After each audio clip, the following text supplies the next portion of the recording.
قطره داره، بارون میباره روی شیشه، آروم میشینه، شب قشنگه، حسش بیتابه، دل آدم روشن‌تر میشه. پنجره بازه، نسیم خنک میاد، میبوسه گونه غما میره از یاد. یه حس تازه تو قلبم جون میگیره، انگار دنیا یه نفس آروم میگیره. تو این شب پر از آرامش، قصه ها رو باید پس داد، فکرام میرن تو دل رویا، یه حس خوب به دنیا میاد.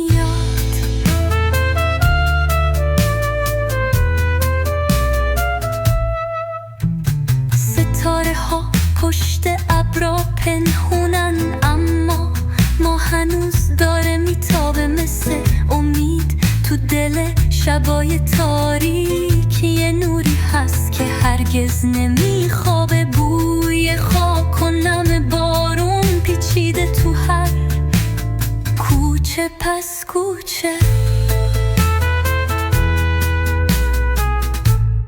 انگار دنیا تازه شده، یه آرامش تو قلبمه، کوچه به کوچه، صدای شرشر آب توی نادون، یه لالاییه برای رو خسته.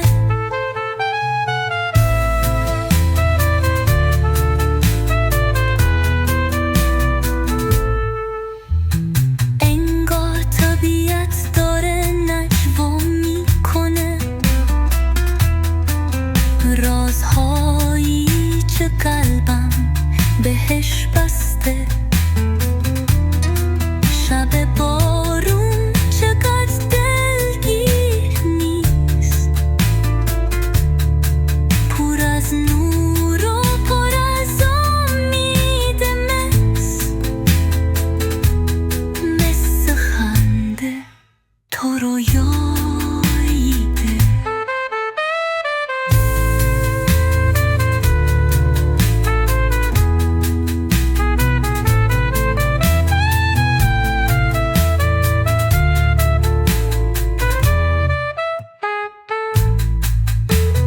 هرچی غم بود از دل بریده، بازم شب